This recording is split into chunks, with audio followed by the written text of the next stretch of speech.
agora com o professor Edson Prieto, bacharel em Direito, mestre em Geografia, professor de Estudo de Geografia da Universidade Federal de Uberlândia, cujo tema da palestra desse momento é a nova lei da mobilidade urbana, perspectivas e desafios. Por gentileza, professor. Com a salva de palmas, por favor.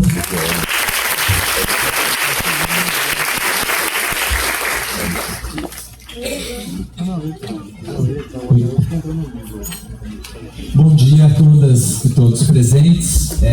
Eu espero, nessa fala, nessa intervenção aqui, em primeiro lugar, não cansá-los, né, até pelo adiantado da hora, mas de poder fazer algumas reflexões com base naquilo que Denise e o Adailson, né, muito bem apresentaram aqui, sobre uma perspectiva recente da legislação brasileira. Por isso, apresentar a legislação, essa nova lei, a Lei de Mobilidade Urbana, que foi aprovada, né, no início, foi sancionada no início desse ano. Eu também não vou fazer uma exposição legal aqui, ou legalista, até porque vocês já têm um encargo muito grande, que é fazer a leitura do texto da lei em outra oportunidade. Vocês receberam todos na pasta de vocês o texto integral da lei. Ler lei geralmente é muito chato, e é chato mesmo, até para quem é da área, mas eu vou esperar traduzir aqui ou discutir algumas coisas que essa legislação nova traz, até para discutir a importância, a relevância dela, né, no Brasil. Então, eu usei para fazer essa apresentação, não por acaso, a imagem de um ônibus, né? Porque basicamente essa lei, que é uma lei de mobilidade urbana, ela vai tratar do transporte coletivo. Ela, na verdade, foi pensada inicialmente com esse objetivo. Ela foi apresentada pela primeira vez em 95, por um deputado, né, do estado de São Paulo, deputado federal, Alberto Goldman, que foi até vice-governador do estado de São Paulo, não sei se ainda é o vice-governador, o deputado do PSDB, para regulamentar o transporte coletivo nas cidades. Mas ainda no governo Lula, o governo Lula apresentou uma série de projetos de lei para regulamentar políticas nacionais nessa área, né, a partir da criação do Ministério das Cidades. Então, a Política Nacional de Saneamento, a Política Nacional de Habitação de Interesse Social, a Política Nacional de Regularização Fundiária, e no caso da mobilidade, eles apresentaram um projeto também para regulamentar esse assunto, mobilidade urbana, né? E esse projeto, então, foi incorporado a esse projeto que estava tramitando lá na Câmara dos Deputados e se tornou, então, essa lei que só foi aprovada no ano de 2011 e sancionada pelo presidente Dilma em 2012. Né? Então eu vou começar primeiro, a Lei Federal, né, número 12.587, de 3 de janeiro de 2012. Ela institui as diretrizes da Política Nacional de Mobilidade Urbana. Essa é a ementa dessa lei, vocês receberam aí o material.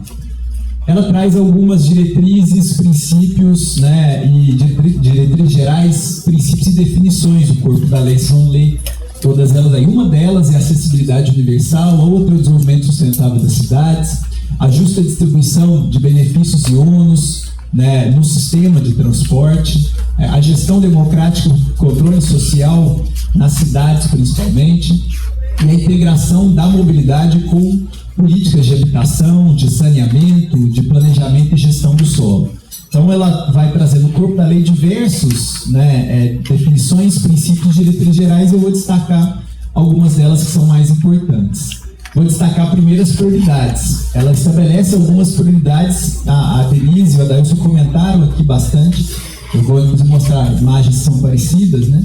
A primeira prioridade dos modos de transporte não motorizados, não pedestres, ciclistas, sobre os motorizados. Então tem que dar prioridade no planejamento. Eu vou planejar, como o Adailson falou, eu vou planejar a rua, eu vou planejar o novo loteamento, eu vou planejar o sistema de transporte que eu vou adotar naquela cidade. Eu tenho que priorizar os transportes não motorizados. Tem que priorizar isso sobre o carro pedestre, né? Sobre o carro, sobre motos, caminhões, etc. Essa garantia de você dar prioridade ao pedestre, né, mais do Rio de Janeiro, essa aqui, se eu não me engano, de Maringá, que é a ciclovia, são instrumentos que você vai adotar nesse planejamento para garantir essa prioridade, para traduzir aquilo que a lei está dizendo. Olha, você tem que priorizar isso, então vamos fazer isso na prática se tornar realidade, né? A outra prioridade é do serviço de transporte público coletivo sobre o serviço de transporte individual. essa tem que ser uma outra prioridade também por tudo aquilo que principalmente a Denise mencionou, né, do caos que nós vivemos, né? Essa realidade do uso do espaço, por exemplo. Um estudo recente em São Paulo vai mostrar que o espaço do carro na cidade de São Paulo já passa por 60%, quase 70% do espaço da cidade, se você contar garagens, ruas, estacionamentos nas vias, etc. Né? Então, qual o espaço que nós estamos dando para o carro em detrimento do espaço para o pedestre, espaço para o transporte coletivo, espaço para a bicicleta, né? Agora, transformar isso em realidade é muito difícil uma realidade que nós temos no Brasil, né? E por isso a legislação, a lei vai trazer alguns mecanismos para tentar mudar essa realidade que nós vivemos, a realidade de um transporte público, principalmente, que não é convidativo, né? O Adailson usou essa frase muito no caso da rua, a rua ser convidativa, esse espaço, a ciclovia, né, que te convida a frequentar, usar o nosso transporte coletivo, em muitos dos casos não é convidativo, não tem interesse, não agrega, você demora muito mais tempo, está sempre cheio, não passa nos horários que você precisa. Então, nós precisamos ter mecanismos que transformem os nossos sistemas de transporte coletivos para que eles sejam prioritários na cidade, né? Para que se mude essa realidade. A lei vai trazer, então, começar a trazer parte desses instrumentos. Ela tem uma grande importância, essa legislação, essa lei nova, a lei de mobilidade, por conta desses capítulos, na verdade são 2 capítulos que ele vai trazer sobre as tarifas de ônibus, né? Então, basicamente, a lei vai regulamentar alguns instrumentos, apresentar algumas inovações que podem servir ao município. O município vai ter isso como uma caixa de ferramentas para que ele possa utilizar no seu planejamento, nos seus planos de transporte, nas suas legislações municipais. Ela é uma lei geral, então ela estabelece normas gerais. No caso da tarifa, um dos objetivos é tentar, ou deveria ser, né, reduzir a tarifa. Nós temos no Brasil uma tarifa de ônibus cara, né, se nós imaginarmos o conjunto da cidade, uma tarifa que vem aumentando. Segundo o estudo do IPEA, desde 1995, as tarifas de ônibus no Brasil aumentaram 60% além da inflação, né? Então, assim como outras tarifas públicas, energia, etc., também são concessões de serviço público, nossas tarifas, né, de ônibus aumentaram muito nas cidades e isso também é um modo não convidativo para que as pessoas troquem outros modais de transporte pelo transporte coletivo. Essa charge aqui, né, que eu usei um pouco para demonstrar muito do pensamento das empresas que atuam no sistema, por exemplo, de ver o usuário, mesmo as cidades, né, como apenas fonte de dinheiro, fonte de recursos para aumentar a lucratividade das empresas sem garantia de qualidade na prestação do serviço. Bom, ações que poderiam ter constado na lei que ajudariam a reduzir. Havia uma grande expectativa com relação a esses dispositivos, mas a lei não trouxe. Aqui eu estou trazendo não só o que a lei está escrito aí que vocês vão ver, mas aquilo que a lei infelizmente não trouxe. A redução até isenção de impostos para ônibus, pneus e diesel, que era uma reivindicação do Movimento Nacional de Transporte Público e que não foi incluída na lei. Na disputa aí dos lobbies, na época do Congresso, não se conseguiu incluir esse item de redução até isenção de tributos para que esses insumos hoje muito importantes do custeio do sistema de transporte fossem incluídos. O outro que não foi incluído, na verdade foi incluído na lei, mas infelizmente o presidente vetou, foi um parágrafo que previa que os descontos tarifários dados a uma classe, como estudantes ou idosos ou deficientes físicos, não pudessem impactar no aumento da tarifa de ônibus, que é o que acontece hoje. Pegar o caso de Uberlândia, por exemplo. Nós temos uma tarifa e nós que pagamos, que usamos o sistema de transporte, pagamos a tarifa dita cheia, pagamos também pelo desconto dos idosos, desconto dado a passe livre dos idosos, deficientes e também o desconto do passe escolar para os estudantes. Isso tudo é embutido na tarifa. O que a lei queria dizer é que se os municípios, né, e é importante que eles criassem, a lei não estava querendo dizer que os municípios não fizessem esses descontos, mas que eles assegurassem recursos públicos ou uma fonte de financiamento específica para isso, através de subsídios ou de outros mecanismos que a lei, inclusive, fala de alguns. Então, a lei queria determinar que, se for dado algum desconto, que ele não pudesse onerar, não pudesse encarecer a tarifa de transporte. Esse dispositivo, infelizmente, foi vetado, ou seja, ele não consta da lei, mas é possível que os municípios incorporem isso no seu planejamento, nas suas leis de regulamentação do sistema de transporte. Segundo alguns estudos na época, se fosse aprovada dessa forma a lei, isso poderia significar uma redução de até 20% do valor das tarifas, né? Infelizmente, isso não aconteceu. O que a lei determinou, e ela incluiu, é um dispositivo importante, são algumas normas com relação ao custeio, que agora, a partir de agora, em todos os contratos de concessão do sistema de transporte por todos os municípios brasileiros vai ter que ser observado. E um deles é essa forma. O custeio do sistema de transporte é o preço público que é cobrado e também outras fontes, outras receitas que o município consiga alocar no sistema de transporte, né? Dentre elas, por exemplo, as receitas de publicidade, de aluguéis em terminais, né? Outros, além dos subsídios, recursos públicos, por exemplo, nós vamos falar especificamente deles. Outras fontes que o município possa assegurar de recursos para gerir e para operacionalizar todo o sistema. Então, não se joga apenas a responsabilidade do custeio de todo aquele sistema sobre o usuário.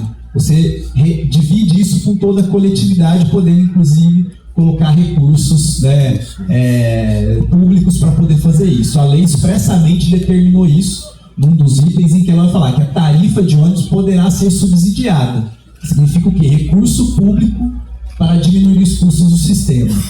São Paulo, por exemplo, uma reportagem recente, o prefeito anunciou que aumentou, na verdade, o subsídio desse ano para manter a tarifa. Hoje a tarifa lá, se não me engano, é de R$3, uma integração que existe também, com diversos modais de transporte, mas só foi possível manter o valor da tarifa de ônibus em R$3, porque o município está gastando anualmente com subsídios para o sistema, ou seja, dando dinheiro público para garantia desse sistema, na ordem de R$770 milhões por ano, né? Claro, estamos falando de uma realidade do município de São Paulo, mas o município já gastou nos últimos anos quase R$3 bilhões com subsídios para o sistema. O que não é feito, São Paulo é um dos casos, mas que em outros países, por exemplo, é algo natural. A boa parte dos países subsidiam, muitos deles têm empresas públicas de transporte e pagam para que o usuário se sinta convidado a trocar o carro pessoal pelo transporte coletivo. Então é a forma de você ganhar, né, aquela pessoa, oferecendo a ela um transporte de qualidade, mas um transporte também com uma tarifa baixa, com uma tarifa pequena. Por isso o poder público subsidia. E a lei é a primeira vez que uma lei, né, nacional vai estabelecer essa possibilidade. A possibilidade de você subsidiar essa tarifa, de garantir recurso público para manter esse sistema cada vez mais barato, né? Outra coisa que é importante é que ele diz que quando as receitas, né, desse sistema forem maiores do que as despesas, de quando houver lucro, esse lucro não pode ser apropriado pelas empresas. Esse lucro tem que ser revertido para o sistema. Revertido ou em melhoria da qualidade, em garantia de alguns investimentos ou na redução da tarifa, né? Então, isso é uma outra coisa que a lei colocou expressamente que é importante. Algumas obrigações que ela criou para os municípios: garantir ao usuário a simplicidade na compreensão e transparência da estrutura tarifária, a publicidade no processo de revisão tarifária, coisa que pouquíssimos municípios, quase nenhum, melhor dizendo, fazem. Garantir parâmetros de qualidade e apresentar isso para a população acompanhar, fiscalizar horários, frequência dos ônibus, condições em que esses ônibus estão, e divulgar de forma sistemática e periódica os impactos dos benefícios tarifários concedidos no valor da tarifa. Então, ter essa publicidade na divulgação do que cada um dos itens se compõe esse valor da tarifa que é pago por todos nós, né? Alguns direitos dos usuários, que a lei também estabeleceu: o direito de participar do planejamento, da fiscalização e da avaliação da política de mobilidade urbana, seja nos conselhos, nas ouvidorias ou por meio de audiências e consultas públicas. Então, passa a ser responsabilidade dos municípios organizarem esse espaço para a população participar. De ser informado, esse é muito interessante, né? Aqui em Uberlândia a gente ri. De ser informado nos pontos de embarque e desembarque de passageiros de forma gratuita e acessível sobre itinerários, horários, tarifas, serviços e modos de integração com outros modais. Significa dizer que cada ponto de ônibus tem que ter lá o itinerário, quais são os ônibus que vão passar naquele ponto de ônibus, quais os horários onde pode se dar o embarque e o desembarque, para que você não fique a responsabilidade para o usuário buscar essas informações. Essa responsabilidade é do poder público, do gestor do sistema. Ele tem que oferecer isso para que as pessoas tenham segurança na hora de pegar o ônibus, saber o horário que ele vai passar, saber o itinerário que ele vai cumprir. Então, é direito dele ser informado sobre isso, de ter um ambiente seguro e acessível para a utilização do transporte público também. Então, diversos outros direitos estão lá na legislação, vocês vão ler, mas é importante que houve essa preocupação de garantir direitos para os usuários do sistema de transporte nas cidades. A política de mobilidade autoriza as prefeituras a restringir o acesso e circulação de veículos. Nós vimos aí, há pouco tempo também no caso de São Paulo, alguma polêmica lá sobre as normas que restringiram a circulação de ônibus nas áreas centrais da cidade, mas isso está em consonância, sim, com a política de mobilidade. As prefeituras podem restringir acesso a alguns veículos, né, em alguns horários, em algumas áreas da cidade. Isso não infringe o direito de ir e vir, nós estamos respeitando as prioridades, né? E também estipular padrões de emissões de poluentes para áreas, horários, dias, etc. Os chamados rodízios, né, ou outros instrumentos para tentar garantir isso. Os carros com o máximo de tempo que eles podem rodar na cidade, etc. Isso também está em consonância com a nova lei. Todos os municípios com mais de 20 habitantes terão que elaborar planos de mobilidade urbana, e esses planos têm que estar integrados ao plano diretor. Então, ou vão ser planos específicos, né, uma legislação específica, mas que façam essa integração temática com o plano diretor, ou vão estar dentro dos planos diretores das cidades, mas passou a ser uma obrigatoriedade. Todos os municípios agora, quando forem revisar seus planos diretores, vão ter que obrigatoriamente ter esses planos de mobilidade urbana. Mas a legislação deixou um furo aí, que na verdade é a falta de integração com o plano de transporte urbano integrado que o Estatuto da Cidade já tinha exigido para municípios com mais de 500 mil habitantes. Então não se sabe como vai ficar, se o município vai ter que elaborar o plano de mobilidade e também o plano, né, de transporte urbano, ou se esse plano de transporte urbano vai estar integrado no plano de mobilidade. A lei não deixou isso claro. Isso com certeza deve vir alguma orientação nesse sentido para que os municípios, quando forem revisar seus planos diretores, possam incorporar. E na parte final, né, é destacar alguns itens sobre a sustentabilidade. Nós estamos falando de mobilidade. Falar de mobilidade é falar também de sustentabilidade. Está aqui a minha orientadora, a professora Marlene, não me deixa mentir disso, né, da importância de você incorporar a sustentabilidade em todos os assuntos, em todas as pautas, e na mobilidade isso não poderia ser diferente. Então, aqui eu falo, né, do que faltou. A lei não traz, né, mecanismos para os municípios incentivarem, por exemplo, a mobilidade por bicicletas, ciclovias, sistemas públicos, como outras cidades, principalmente países desenvolvidos hoje, já adotam, né, tanto para melhorar o preço quanto reduzir o impacto ambiental. Isso a lei também falhou, né? O que ela trouxe, na verdade, foi prever que os municípios possam dedicar espaço exclusivo nas vias públicas para o sistema de transporte coletivo e os modos de transporte não motorizados, como os calçadões, ciclovias e corredores de ônibus. Isso, então, a lei assegurou essa previsão para que os municípios, no seu planejamento, possam adotar.